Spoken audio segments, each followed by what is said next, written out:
بسم اللہ الرحمن الرحیم۔ السلام علیکم میرے عزیز طلباء و طالبات، آپ سب کیسے ہیں؟ امید ہے آپ سب خیر و عافیت سے ہوں گے۔ پچھلے لیکچر میں ہم نے کام چور سبق کے ساتھ ساتھ خط نویسی کا طریقہ کار کو تفصیل سے سمجھا۔ اب آپ کے سلیبس میں موجود حصہ ادبیات میں نظم نعت کی طرف بڑھتے ہیں، جو کہ آج کا ہمارا موضوع ہے۔ تو چلتے ہیں آج کے لیکچر کی طرف، جو ہے نظم نعت۔ اس کو پڑھنے کے بعد آپ بطور صنف شاعری نعت سے روشناس ہو جائیں گے۔ اس کے علاوہ آپ کے دلوں میں حضور اکرم صلی اللہ علیہ وآلہ وسلم کی محبت مزید اجاگر ہو جائے گی۔ نعت پڑھنے سے پہلے یہ بتاتا چلوں کہ نعت کسے کہتے ہیں۔ تو میرے عزیز طلباء و طالبات، نعت ایسی نظم ہوتی ہے جس میں ہمارے پیارے آقائے دو جہاں سرور کائنات حضرت محمد مصطفیٰ صلی اللہ علیہ وآلہ وسلم کی ثنا یعنی تعریف اور اوصاف یعنی خوبیاں بیان کی گئی ہوں۔ اور یہ بھی بتاتا چلوں کہ نعت ہمارے نبی اکرم صلی اللہ علیہ وآلہ وسلم کے زبانہ مبارک سے ہی لکھی اور پڑھی جا رہی ہے۔ حضرت حسان بن ثابت رضی اللہ تعالی عنہ کے نعتیہ اشعار آج بھی بے حد مقبول ہیں، جنہیں حضور صلی اللہ علیہ وآلہ وسلم خود سنتے اور پسند فرماتے تھے۔ میں شعر پڑھنے کے ساتھ اس کے مشکل الفاظ کے معنی بھی بتاتا جاؤں گا تاکہ آپ کو تشریح کرنے میں آسانی ہو جائے۔ تو چلیے نعت کی تشریح کی طرف چلتے ہیں۔ شعر نمبر 1۔ بزم کونین سجانے کے لیے آپ آئے، شمع توحید جلانے کے لیے آپ آئے۔ مشکل الفاظ کے معنی: بزم کونین یعنی دو جہاں کی محفل، یہ دنیا اور آخرت کی دنیا، دونوں جہانوں کی محفل۔ شمع توحید، پہلے شمع کا مطلب جانتے ہیں۔ شمع کا مطلب ہے چراغ، روشنی، موم بتی۔ توحید، اللہ تعالیٰ کو ایک ماننا یعنی وحدانیت۔ شمع توحید، اللہ تعالیٰ کو ایک ماننے کی شمع جلانا۔ شعر نمبر 1 کی تشریح میں شاعر ساغر صدیقی حضور اکرم صلی اللہ علیہ وآلہ وسلم کی شان یوں بیان کرتے ہیں، فرماتے ہیں کہ آپ ہمارے دونوں جہانوں یعنی اس دنیا اور آخرت دونوں کو سجانے سنوارنے کے لیے تشریف لائے۔ آپ کے آنے کا مقصد دنیا اور آخرت کی رونقوں کو بحال کرنا ہے، یعنی آپ صلی اللہ علیہ وآلہ وسلم دونوں جہانوں کی محفل کو سجانے کے لیے تشریف لائے۔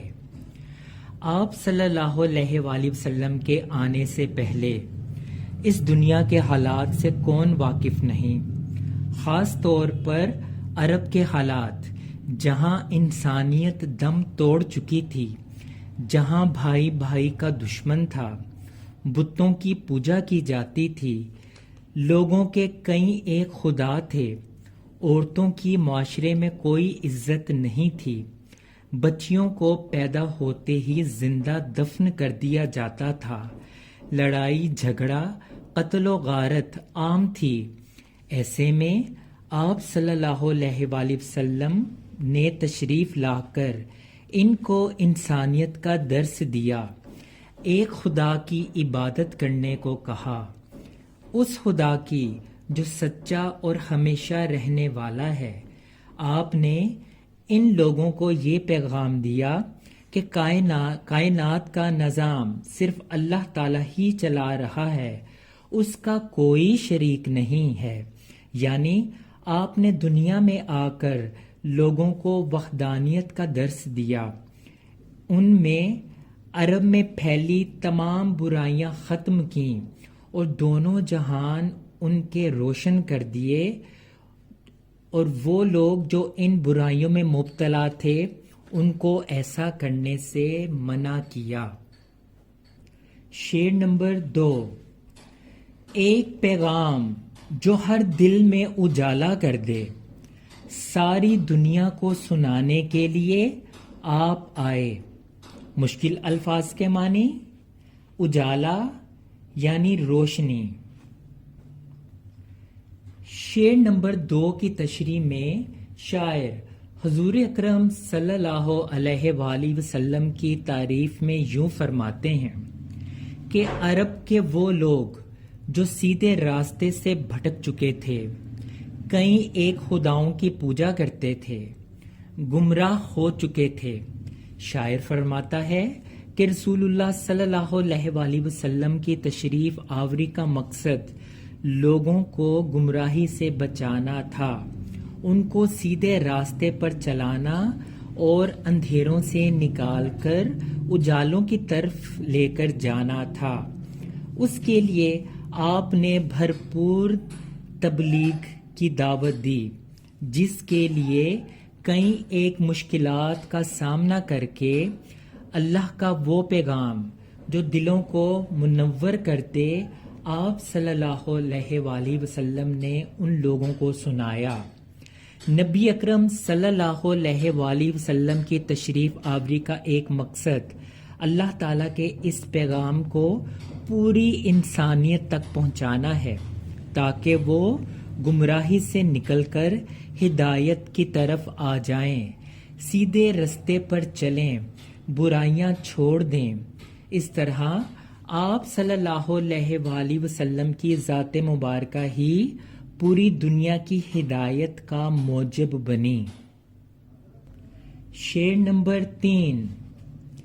ایک مدت سے بھٹکتے ہوئے انسانوں کو ایک مرکز پہ بلانے کے لیے آپ آئے۔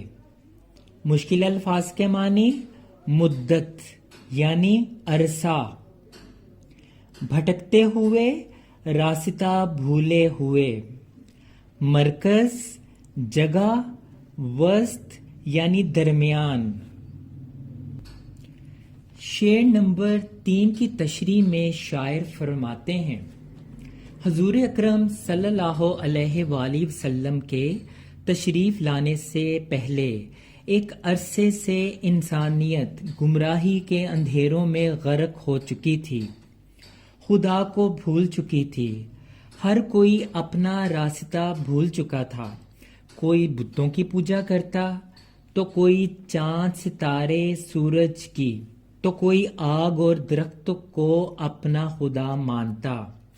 لوگ شرک میں مبتلا ہو چکے تھے۔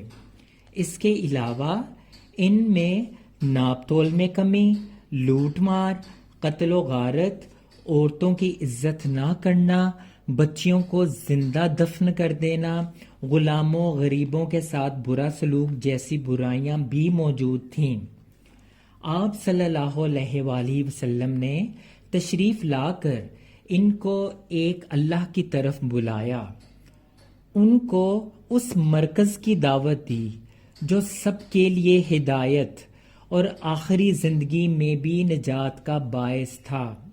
المختصر، آپ صلی اللہ علیہ وآلہ وسلم تمام انسانیت کی برائیاں ختم کرنے اور ایک اللہ کی عبادت کی دعوت دینے کے لیے تشریف لائے۔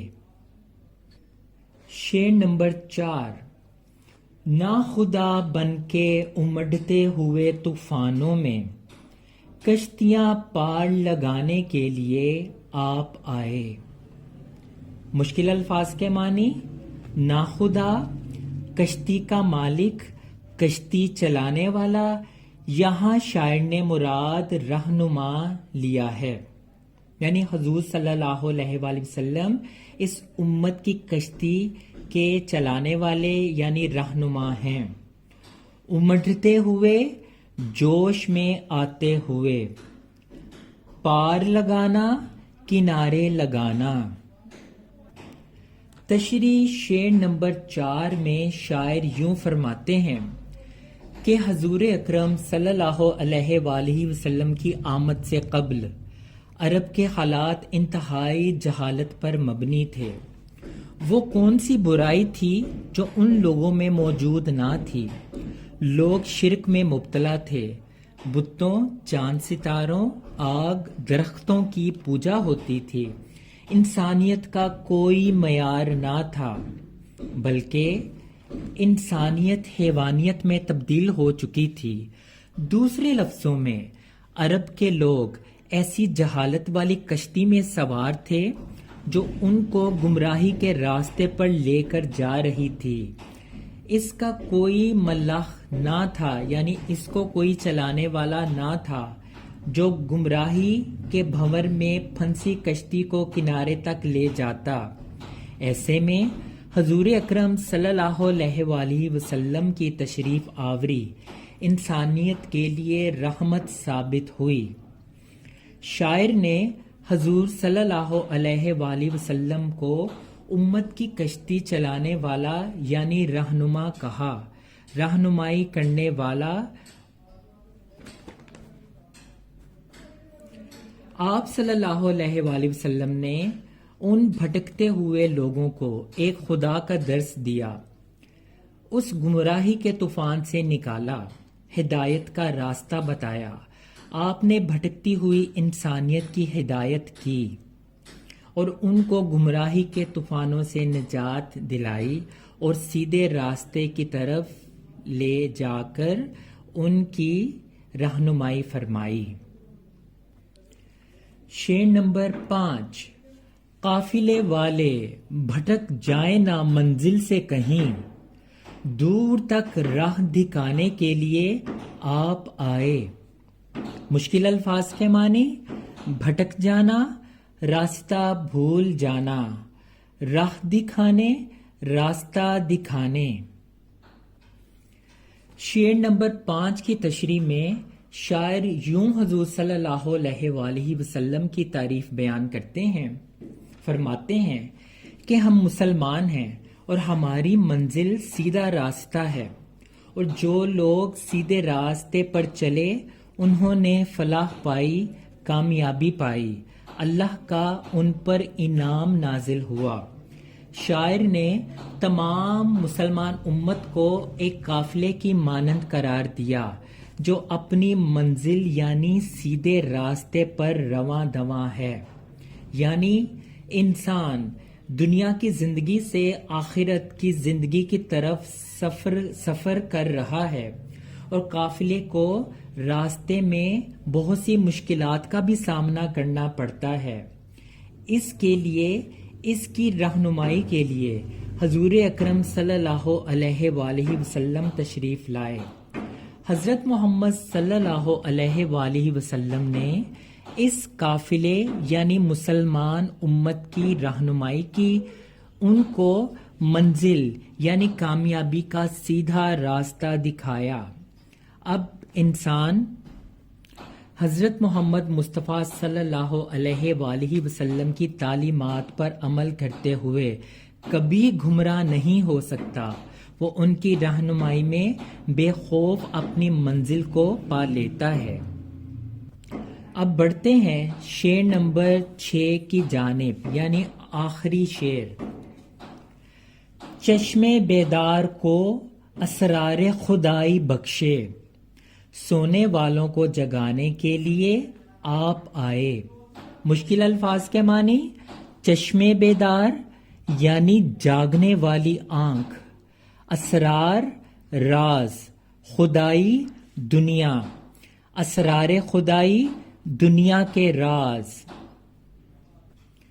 شعر نمبر 6 کی تشریح میں شاعر فرماتے ہیں، وہ لوگ جو حضور اکرم صلی اللہ علیہ وآلہ وسلم کی حق کی دعوت پر ایمان لاتے گئے، اللہ اور اس کے رسول صلی اللہ علیہ وآلہ وسلم کے تمام احکامات کو مانتے گئے، اسلام کے لیے جب بھی ضرورت پڑی تو وہ اپنا تن من دھن سب قربان کرنے کے لیے تیار ہوتے گئے۔ اللہ تعالیٰ نے ایسے لوگوں کی باطنی آنکھ یعنی دل کی آنکھ کو بیدار کیا، جگایا، اور ان لوگوں کو کائنات کے چھپے رازوں سے واقف کیا۔